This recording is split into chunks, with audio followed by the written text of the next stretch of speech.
BJP go back. Go back, go back. BJP Husiar. Husiar, Husiar. Himanta Biswa Murtabad. Murtabad, Murtabad. Purana Bora Murtabad. Murtabad.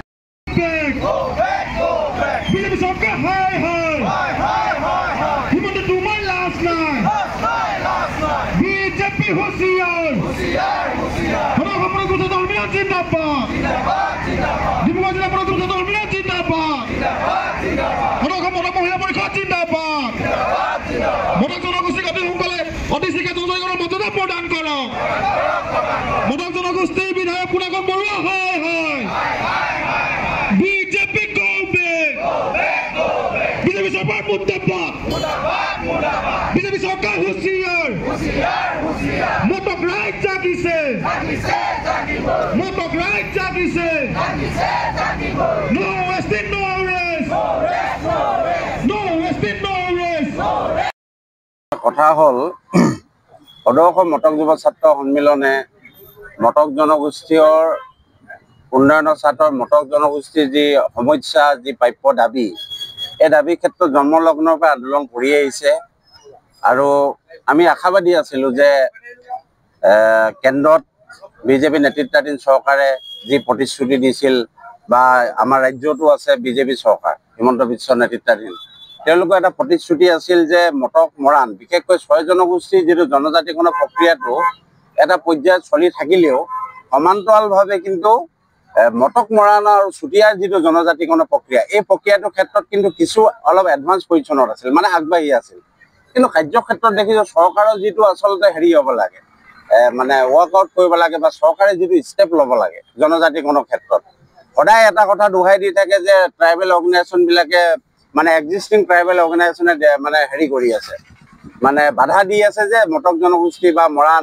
বা ৬টা জনগোষ্ঠীৰ জনজাতিকৰণৰ ক্ষেত্ৰত আপত্তি আছে কিন্তু জনসংখ্যাগতভাৱে হওক বা আমাৰ যিটো মানে বসবাসস্থলী সেইটোৰ ওপৰত বেছ কৰি কিন্তু জনজাতিকৰণ মানে জনজাতি এক্সিষ্টিং ট্ৰাইবেল অৰ্গেনাইজেশ্যনে কিন্তু এই ৩টা জনগোষ্ঠীৰ ক্ষেত্ৰত জনজাতিকৰণ দিয়াৰ ক্ষেত্ৰত ইতিমধ্যে মুখ্যমন্ত্ৰীয়ে এইটো প্ৰকাশ কৰিছে বিভিন্ন সংবাদ মাধ্যমৰ যোগেদি যে এই ৩টা মটক মৰাণ চুতীয়া জনগোষ্ঠীক জনজাতিকৰণ দিয়াৰ ক্ষেত্ৰত বৰ্তমান কোনো অসুবিধা নাই কিন্তু আমি আচলতে বুজি নাপাওঁ যে যিমান তৎপৰ চৰকাৰবিলাক বা হিমন্ত বিশ্ব শৰ্মা ডাঙৰীয়াই হওক বা নৰেন্দ্ৰ মোদী অমিত শ্বাহ তেওঁলোকে ইমান তৎপৰ হয় যে কা আইনৰ জৰিয়তে ৰিলিজিয়াছ যিটো ট্ৰাম্প কাৰ্ড খেলা তেওঁলোকে মানে শাসনৰ গাদীত বহা যিটো পলিচি সেইটো যিমান গুৰুত্বতা প্ৰদান কৰে কিন্তু এবৰিজিনেল আমি এটা কমিউনিটি অসমৰ আমাৰ অজস্ৰ সমস্যা আছে বাকী কথা আমি নকলোৱে বা কিন্তু কথা হ'ল আমাৰ জনজাতিকৰণৰ যিটো আজি এটা সুদীৰ্ঘ মানে স্বাধীনতাৰ প্ৰাক মুহূৰ্তত আমাৰ অৰ্গেনাইজেশ্যন মানে জন্ম হোৱা 1940 তেতিয়াৰ পৰা বাদ দিলোঁ 1947ৰ পৰা আমাৰ যিটো ডিমাণ্ড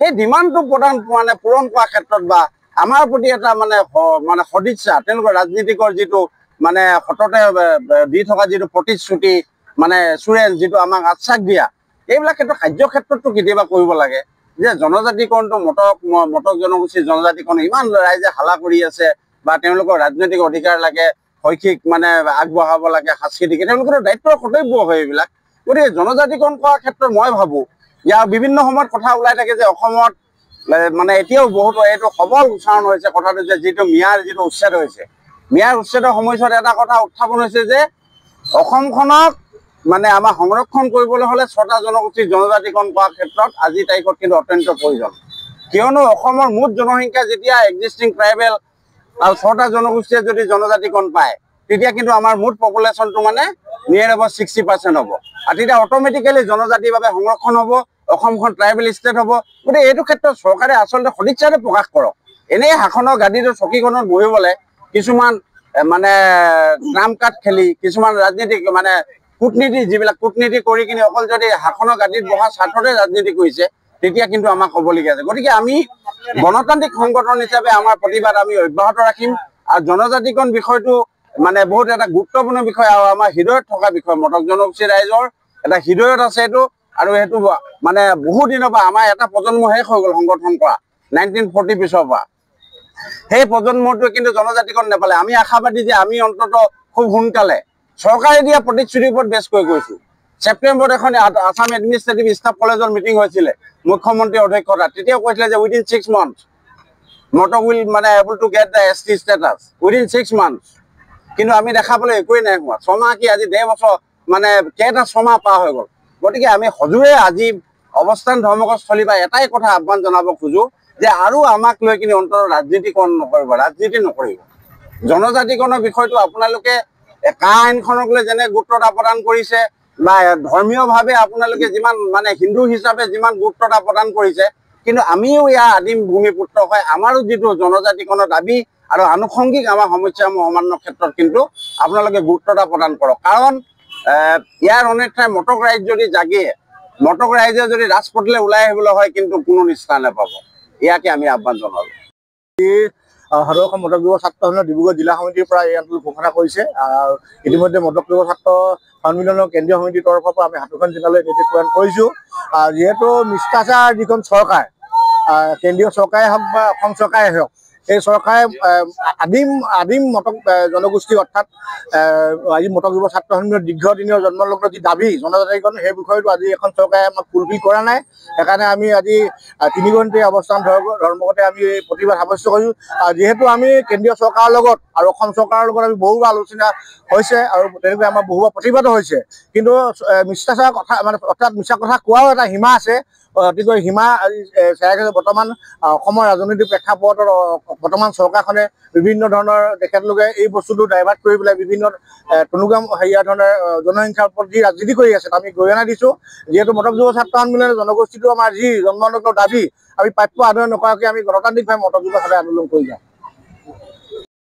প্ৰতিবাদ কাৰ্যসূচী মটক এবাৰ জাগিছে, ৰাজপথলৈ ওলাই আহিছে আৰু কেপালানি কৰিছে। কি ক'ব? সদৌ অসম মটক যুৱ ছাত্ৰ সন্মিলনৰ ডিব্ৰুগড় জিলাৰ সমিতি উদ্যোগত আজি যি আমাৰ অৱস্থান ধৰ্মঘট, আজি 3 ঘণ্টীয়া কাৰ্যসূচী চকিডিং খেলপথাৰ সমীপত আমি আজি আয়োজন কৰিছোঁ। আমাক এই বিজেপি চৰকাৰখনে আমাক 10টা বছৰ ঠগি আছে জনজাতিকৰণ দিম বুলি, 6 জনগোষ্ঠীক জনজাতিকৰণ দিম বুলি, কিন্তু এতিয়ালৈকে নিদিলে। আমাক বহুতো সময়ত তেখেতলোকৰ লগত আলাপ আলোচনা হৈছে।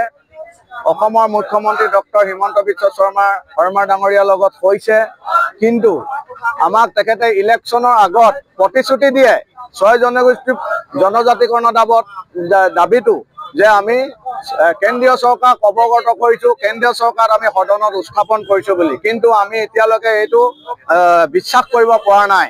এই প্ৰক্ৰিয়াটো এতিয়ালৈকে আমি ভাবোঁ আগবঢ়া নাই। কাৰণ 10টা বছৰ পাৰ হ'ল আমাক জনজাতিকৰণ নকৰিলে। এতিয়ালৈকে আমাক 3টা কিন্তু জনগোষ্ঠীক মৰাণ, মটক, চুতীয়া এই 3টা প্ৰক্ৰিয়াটো আগবাঢ়িছে বুলি সন্মানীয় মুখ্যমন্ত্ৰীয়ে আমাৰ লগত এইটো আলাপ আলোচনা কৰিছিলে, কিন্তু এতিয়ালৈকে কোনো আগ নেবাঢ়িলে। আমি কিন্তু আকৌ ৰাজপথলৈ এই জনগোষ্ঠীৰ জাতিৰ কাৰণে আমি ওলাবলৈ বাধ্য হৈছোঁ। মটক ৰাজ জাগিছে, সদায় জাগিব। আমি জানো আমি চৰকাৰক এই স্থানৰ পৰা আমি সকিয়নি দিব বিচাৰিছোঁ। আমি মটক জনগোষ্ঠীৰ ৰাইজে কেনেকে জনজাতিকৰণ ল'ব লাগে আমি জানো, আমি কেনেকে সংগ্ৰাম কৰিব লাগে আমি জানো। আমি এতিয়া ধাৰাবাহিকভাৱে আমাৰ আন্দোলন কাৰ্যসূচী চলি থাকিব। আমাক জনজাতিকৰণ লাগিব, আমাৰ প্ৰাপ্য, আমাৰ অধিকাৰ। এই মটক সহচল মটক জনগোষ্ঠীক কিন্তু তেখেতলোকে সদায় ঠগি থাকিলে নহ'ব। এইবাৰ কিন্তু 2026ত নহ'লে তেখেতলোকে খুব পস্তাব লাগিব।